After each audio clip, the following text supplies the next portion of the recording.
Hey Brett, it's good to hear from you. It sounds like that your parents have a handful and have a big duty and big responsibilities to take care of. And so I'm going to read your email that you sent over, and I will also follow up with an email on instructions and things to follow to help with the challenges that you're having, but I just want to talk through them as well. Your email goes like this. Hello. I need help with my dogs, or more specifically, my parents' dogs. They are two very cute Walker Coonhounds who are litter mates and 4 months old. They are Charlie and Hank, and are very spoiled, and my parents are now trying to correct the behaviors that the spoiling may have created. We understand that hounds bay and don't want to necessarily stop that behavior. Hank bays and whines and barks and vocalizes all the time when he is dissatisfied, frustrated, bored, wanting attention, anxious, etc.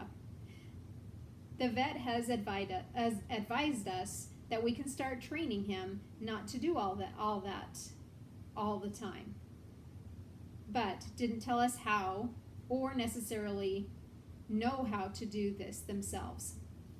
We also have trouble with getting them to sleep through the night. They are walked twice a day and play throughout the day with minimal napping. They go to bed at 10 p.m. and wake up about 3 and 5. They are in crates now, however, we're in beds with my parents for the first few weeks after adoption. We are also having difficulty getting them fully potty trained. We take them out when they wake up from their naps and about every 15 minutes when they are inside.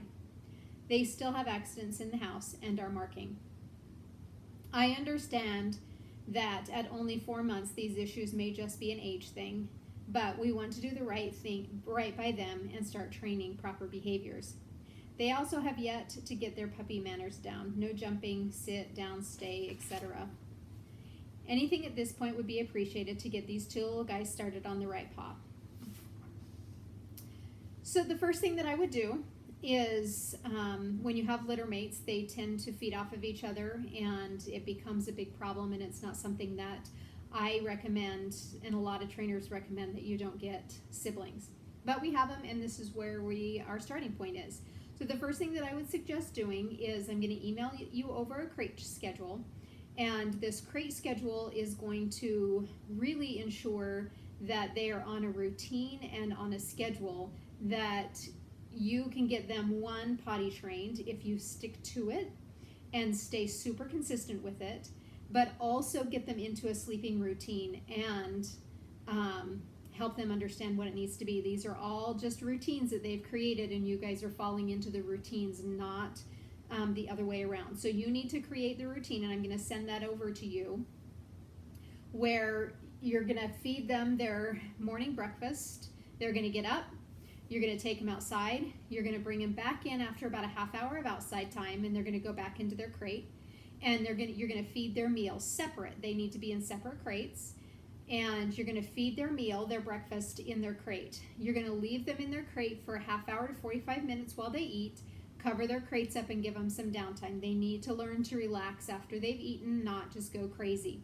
You'll then bring them back out, and they'll get to spend about another half hour to a couple of hours depending upon your day, and then they will both go down for a 4-hour nap in separate crates, completely covered up for 4 hours.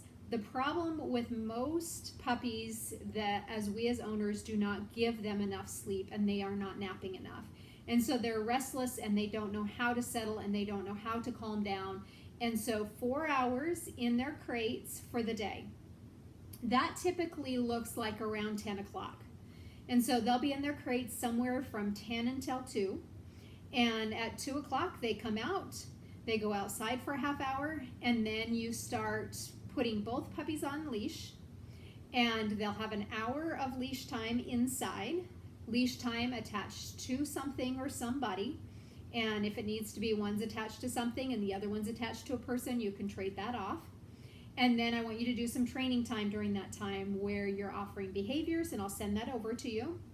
And then they'll go back outside and have their dog time, and that's what I call their outside time, is their time to play, their time to romp, They need to learn that the house is a place of settling, it's a place of training, and it's a place to be calm.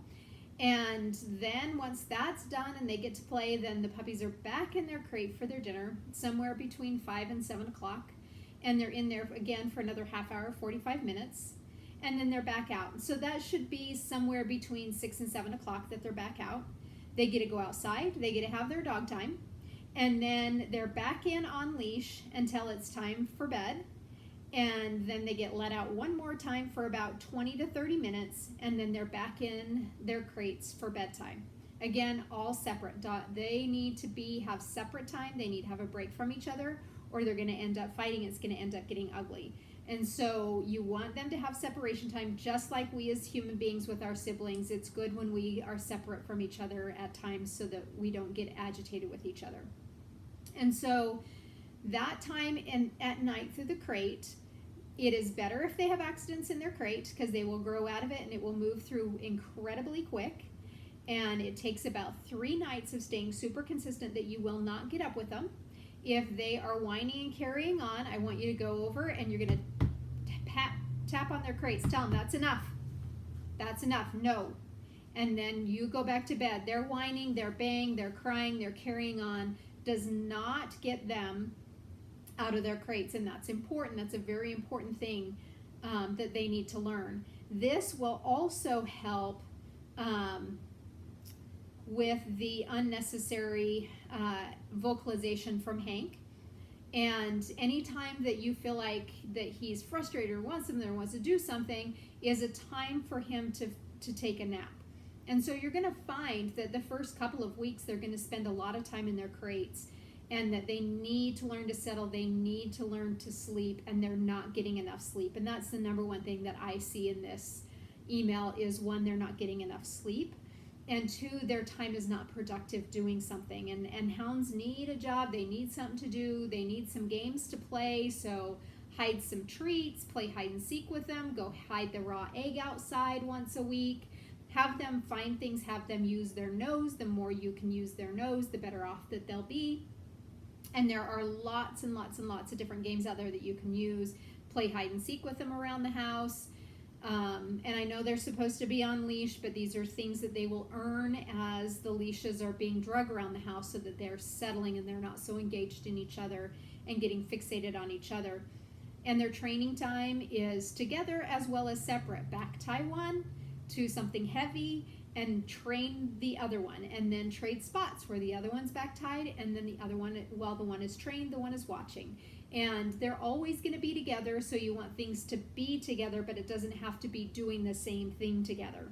And so as you start into this, I want you to realize that puppyhood is no excuse for bad behavior, and that is not something that puppies grow out of. They mature into it so it doesn't seem as fierce and chaotic.